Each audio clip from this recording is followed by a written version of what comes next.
দেখ তো শোন ভালো করে, তোরা বোর্ডের মধ্যে সূত্র দেখতে পাচ্ছিস, আশা করবো কিছুই বুঝতে পারবি না সূত্রগুলো, বুঝা গেল? এবার আমি একটা জিনিস দেখবো, দেখ ধর একটা টিমে 10 জন ক্রিকেটার আছে। কয়জন ক্রিকেটার? 10 জন ক্রিকেটার। 10 জন ক্রিকেটার, 10 জন 10 রকমের রান করছে। রানগুলো আমি লিখছি। প্রথম জন রান করছে 5, পরের জন ধর 11, তারপরের জন ধর 67, তারপরের জন ধর 50, তারপরের জন 80, তারপরের জন 31, তারপরের জন ধর 3, তারপরে ধর 101। কটা হলো? 1টা 2টা 3টা 4টা 5টা 6টা 7টা 8টা আর 8টা দিয়ে দাও। 8টা ধর 91। শোন এদিকে দেখা, আমি করছি 3। সবাই পারবি অঙ্ক, সোজা অঙ্ক। মধ্যমা মানে তোকে অনেকগুলো তথ্য দেওয়া থাকবে। সেটা ধর এখানে 9 জন আছে তো 9 জনের রান দেওয়া থাকতে পারে, বা ধরনের কারো ইনকাম দেওয়া থাকতে পারে, যে ধর 9 জন লোকের ইনকাম দেওয়া থাকতে পারে, বা 9 জন লোকের কি দেওয়া থাকতে পারে, হাইট দেওয়া থাকতে পারে, বা 9 জন লোকের কাছে টাকা থাকতে পারে। তাহলে এদের কি বের করবো আমরা? মধ্যমা বের করবো, বুঝা গেল? এবার দেখ এই যে অযুগ্ম, এই কথাটার অর্থ হচ্ছে কি বলতে কি? বিজোড়। কি কথাটার অর্থ? বিজোড়। আর যুগ্ম কথাটার অর্থ জোড়। এবার দেখ আমাদের হয় এই সূত্র খাটাতে হবে, আর না হলে এই সূত্র, দুটোর মধ্যে একটা সূত্র খাটাতে হবে। তো দেখবি প্রথম কথা, তোকে এখানে কটা মান দেওয়া আছে বল? 9টা। 9টা মানের মধ্যে তোকে ধর মধ্যমা বের করতে বললো। কি বের করতে বললো? মধ্যমা। তাহলে তোর প্রথম যে কাজ হবে সেটাকে লিখতে হবে ছোট থেকে বড় সাজিয়ে পাই। ছোট থেকে বড় সাজিয়ে পাই। তাহলে বল সব থেকে ছোট কে? সব থেকে ছোট কে? 5 না 3 নাকি? 3 আছে কি? 3 নাই তো মনে হয়। আছে 3। বল তারপর? তারপর 11, তারপর 31, তারপর 50, 67, 91, সেঞ্চুরি। হলো? হলো রে? এবার তোদেরকে ডিসাইড করতে হবে যে এখানে যত জনের রানের কথা বলা আছে তারা কজন, মানে কজন আছে এখানে? 9 জন, মানে 9 জন লোকের মধ্যমা বের করতে বলছে। এবার 9টা কি জোড় সংখ্যা না বিজোড় সংখ্যা? বিজোড়। তাহলে বিজোড়ের জন্য উপরে সূত্র হবে, বুঝতে পারলি তো? তাহলে দেখবি এই জায়গাটা মেন জায়গা। তাহলে আমরা লিখবো মধ্যমা। মধ্যমা সমান, সূত্রটা কি আছে বল? n + 1/2 তম মান। এবার আমাকে বল এই অঙ্কের ক্ষেত্রে n এর মান কত? এই অঙ্কের ক্ষেত্রে n এর মান কত? জানি না। n এর মান হচ্ছে যতগুলো আছে ততগুলো, সেটাই। 1টা 2টা 3টা 4টা 5টা 6টা 7টা 8টা 9টা, বুঝতে পারলি? তোরা যে অঙ্কগুলো করবি সেখানে n এর মান কোনটা বল দেখি? যতগুলো থাকবে সেটাই n এর মান। তাহলে বল n এর জায়গায় কি বসাবো? 9 প্লাস 1 বাই 2 2। তাহলে 9 কে 10, বাই 2 তম মান, তার মানে কত? 5 তম মান। তাহলে মধ্যমা যেটা হবে সেটা কত তম মান? তাহলে গুনবো 1 2 3 4 5। তাহলে আমরা এখানে তো লিখতে থাকবো, অ্যাকচুয়ালি এটা তম মান হিসাব করে এখানে লিখছি। হ্যাঁ, তাহলে এটা কত রে? 5 তম মান। এবার বল তাহলে কত হচ্ছে? 5 তম মান কোনটা সেটা? 50। তাহলে এই ক্ষেত্রে, এই অঙ্কটার ক্ষেত্রে মধ্যমা কত হবে? 50, বুঝা গেল? এই অঙ্কটার ক্ষেত্রে মধ্যমা কত হবে? 50। তাহলে প্রথম কাজ কি আমাদের? প্রথম কাজ ছোট থেকে বড় সাজিয়ে নেওয়া। তারপরে দেখতে হবে জোড় সংখ্যা না বিজোড় সংখ্যা। যদি জোড় সংখ্যা হয় তাহলে নিচেরটা, বিজোড় সংখ্যা হলে উপরেরটা। বিজোড়টা আমি শিখাবো, আমি এটা সরি জোড়টাও শিখাবো, বিজোড়টা শিখালাম। এবার তোদের বইয়ে পেজ নাম্বারটা বলতে কেউ? ওই প্রথম যে অঙ্কটা আছে দেখ তো, ওটা জোড় দিয়ে হবে না বিজোড় দিয়ে হবে? প্রথমটা হচ্ছে তোর 1 2 3 4 5 6 7 জন। তোরা সকল অঙ্কটা সবার খাতা দেখবো। কোনটা? পেজ নাম্বার 349 এর 1 নম্বর অঙ্কটা সকলে করবি, সকলে খাতা দেখবো। হ্যাঁ, কত নাম্বার? 1 নম্বরটা। এ ভাই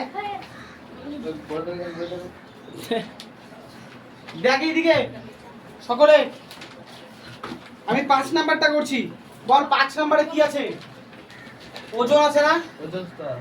ওজন স্তর। তারপর ছাত্র কিরা? ছাত্র কিকরা নাকি?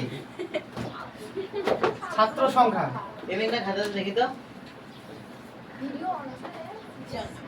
এই কথা বলছি বলতো কতগুলো ঘর হচ্ছে টোটাল? 1 2 3 4 5 6 7 8টা 2 3 4 5 6 7 8 শ্রেণীর মধ্যে কি করলাম জানি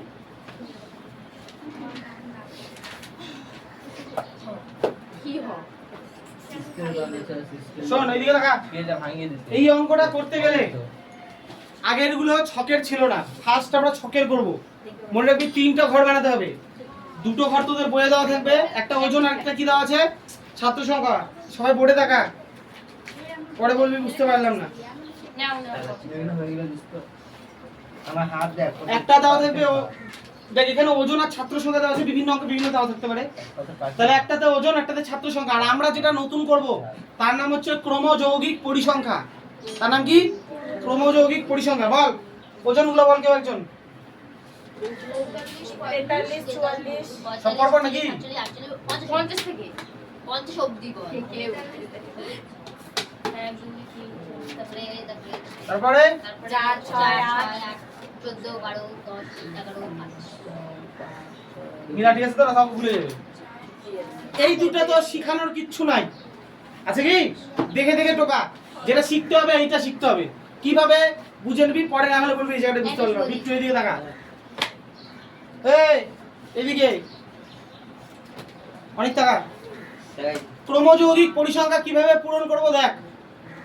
প্রথমে আমার যেই চারটা আছে সেই চারটাকে সরাসরি এখানে বসাই দিব, মানে যেটা থাকবে সেটাই বসাবো। এখানে আমার কত আছে 4, তাহলে 4টা বসিয়ে দিলাম।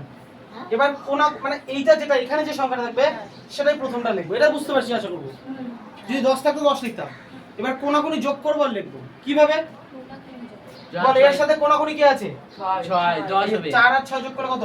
10 বোঝা গেল? তারপরে আবার কোনাকুনি বল কত হবে? 10 আর 8 18, তারপর 18 14 32, 32 আর 12 44 44, 44 আর 10 54, 54 আর 11 65, 65 পাশে 70। এবার একটা কথা মনে রাখবি, তোরা এর আগের অঙ্কে ওই যে গুনে গুনে দেখছিলিস না কতজন আছে, এটা এই যে 70 মানে এটা হচ্ছে ওই n এর মান তোরা কত করলি? 8 করলি, একবার মানে 22 করলি।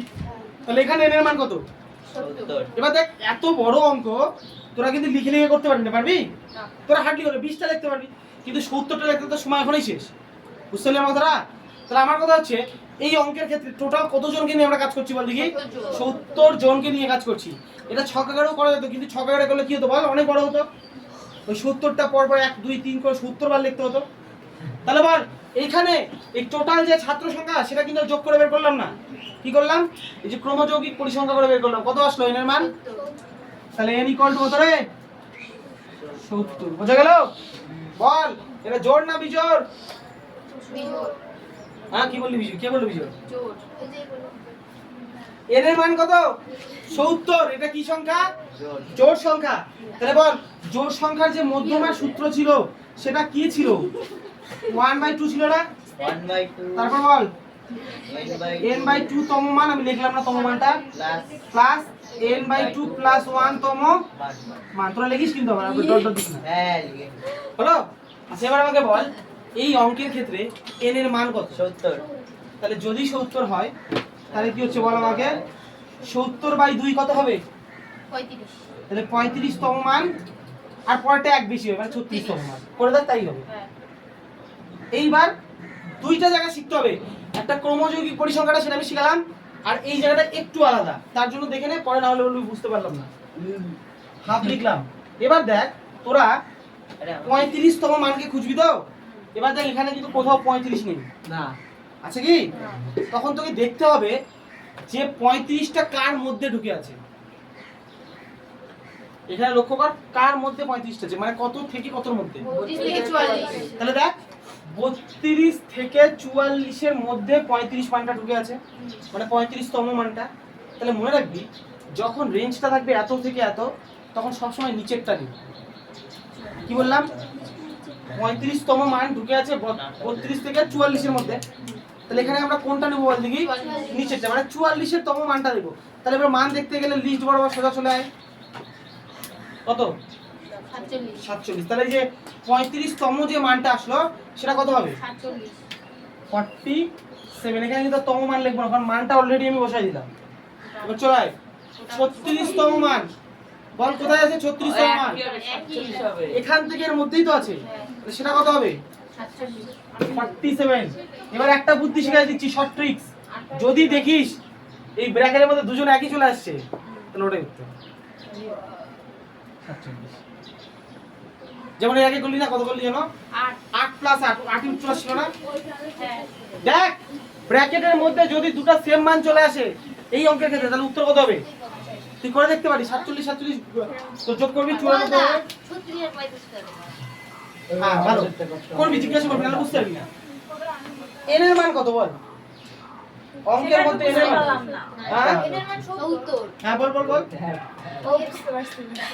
এই যে এটা হচ্ছে n এর মান, তোরা যে ক্রমযৌগিক বের করে লাস্টে যে সংখ্যাটা আসবে n এর মান।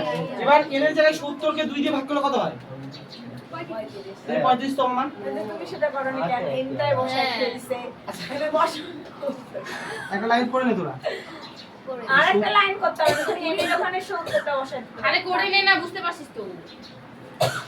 মেন কথা বুঝতে পারেনি তোরা, ডট ডট দিস না তোমার মান। না আমরা ডট ডট। তাহলে তোরা এখন দুটো করতে পারবি কিনা বল, দুটো না করতে পারলে একটা করে একটা হোমওয়ার্ক করিস। মধ্যমান এখানে কি 1 বাই 2 35 থেকে 40, 40 থেকে 45, 45 থেকে 50, 50 দাঁড়া, থেকে 55। 5 করে ডিফারেন্স তো, হ্যাঁ আর বলতে পারো দাঁড়া। চুপ কর না, চুপ কর না। 45 45 থেকে 50, 50 থেকে 55, 55 থেকে 60, 9টা। মানে ওইদিকে তারপরটা বল 3, 5, এদিকে 6, 9, 7, 8। 8-9টা করেছে না। দেখ প্রথম কথা, এই অঙ্কটা সিমিলার, এটা কেন আলাদা হলো বল দেখি। কারণ দেখ এই যে এত থেকে এত এরকম তো ছিল না আগে, ছিল কি, এর জন্য অঙ্কটা একটু জটিল হবে, কিন্তু কোনো চাপ না, আমরা ধাপে ধাপে বুঝবো তাহলে হয়ে যাবে। দেখ তো প্রথমে আমরা এই দুটো পূরণ করে নেবো, এটা আমরা কোথায় থেকে পাবো, বই থেকেই পাবো। তারপর এটা পূরণ করার বুদ্ধি তো আমরা জানি, 3টাকে লিখে দেবো, 8 কোনাকুনি যোগ করবো, তাহলে 3 5 8, 8 6 14, 14 9 23, 23 7 30, 30 8 38। এই জায়গাটা বুঝতে পারলে কি হ্যাঁ আগের বারের মতো হ্যাঁ হলো। এবার তাহলে n মানে কত হবে বল 40। এইবার আমাকে মনে রাখতে হবে, তুই একটু এখানে লক্ষ্য কর, এবারকার যে মধ্যমার সূত্র সেই সূত্রটা অনেকটা এরকম, সেটা মনে রাখতে হবে। কি কি লিখছি দেখ, প্রথমে ছোট হাতের l প্লাস উপরে n/2 মাইনাস cf। এই cf কিন্তু আলাদা আলাদা c ইনটু f নয়, আবারও বলছি cf মানে আলাদা আলাদা cf নয়, cf একটাই জিনিস। এই যেটা দেখতে পাচ্ছিস এটা একটাই জিনিস। এই যে তোরা লিখলি না ক্রমযৌগিক পরিসংখ্যা, এটাই অ্যাকচুয়ালি কিসের ঘর বল দেখি, cf এর ঘর, কিউমুলেটিভ হলো। এবার চলাই কিউমুলেটিভ ফ্রিকোয়েন্সি, হ্যাঁ সেটা হলো ক্রমযৌগিক পরিসংখ্যা, এর নাম কি কিউমুলেটিভ ফ্রিকোয়েন্সি। তো আমাকে মনে রাখতে হবে, আমাকে বল এই মানটা বের করতে গেলে বুঝিস আমাকে কিসের কিসের মান জানতে লাগবে বল। প্রথমে জানতে লাগবে এল এর মান, লাগবে কিনা বল, ওই সূত্রতে থাকা। তারপরে কিসের মান লাগবে বল, n/2 এর মান লাগবে, লাগবে না বল। তারপরে cf এর মান লাগবে, তারপর f এর মান লাগবে, তারপর বুঝা গেল। আমার এই কটা মান যদি আমি বের করতে পারি তাহলে আমরা এখান থেকে মানটা সহজেই বের করতে পারবো। এবার আমরা একটা একটা করে বের করি। দেখ অলরেডি আমরা n এর মান 70 জানি, তাহলে বল n/2 কত হবে, সরি n এর মান 40 জানি, তাহলে n/2 কত হবে বল 2 দিয়ে ভাগ করতে হবে, তাহলে কত হবে বল বল 5টার মধ্যে আমরা কটা মান পেয়ে গেলাম, একটা পেলাম হলো। এবার তোরা দেখবি n/2 যেটা মানে 20 যেটা, সেটা এখানে কোথায় ঢুকে আছে, মানে কত থেকে কত মধ্যে, 14 থেকে 23 এর মধ্যে, ক্লিয়ার। এবার আমরা সব সময় নিচেরটা নিয়ে কাজ করি, কি নিচেরটা। এবার নিচেরটা যদি নিয়ে কাজ করি আমরা, তাহলে আমাদের এই লাইনটা হচ্ছে না নিচের লাইনটা, এটা মানে আমরা এত থেকে এতর মধ্যে কাজ করব। তাহলে মনে রাখবি তোকে এখানে একটা মেন লাইন ডিসাইড করতে হবে, মানে তুই অঙ্কটা করবি তো অঙ্কের মধ্যে একটা মেন লাইন থাকবে। তাহলে বল এই অঙ্কের মধ্যে টোটাল লাইন করা আছে 7টা। এই 7 জনের মধ্যে একটা লাইন মেন লাইন হবে। সেই লাইন কোনটা? বল কোন ঘরটা হবে? এইটা তো, নিচেরটা নিব। 14 থেকে 23 নিচেরটাই আমার মেন লাইন। বুঝা গেল? তাহলে আমার এই অঙ্কে আমার মেন লাইন হচ্ছে এইটা। এইটা বুঝলাম কিনা বল? ক্লিয়ার? তাহলে প্রতিটা অঙ্কে আমরা একটা কি পাবো? মেন লাইন পাবো। এবার মেন লাইন বরাবর এই মেন লাইনে শুরুতে যেই সংখ্যাটা থাকে সেটা এল এর মান। কি বললাম? আমরা মেন লাইন পাবো, মেন লাইনে যেটা শুরুতে থাকে সেটা এল এর মান। তাহলে এল এর মান কত হলো? এই মনে রাখ, এই শিক্ষার্থী বা পরিসংখ্যাটা আমরা এফ এর ঘর অ্যাকচুয়ালি। কিসের ঘর? এফ এর ঘর। এটা অ্যাকচুয়ালি কিসের ঘর? এফ এর ঘর। এটা সি এফ এর ঘর, আর এটা অ্যাকচুয়ালি এক্স এর ঘর। এটা আমরা পড়েছিলাম আগে।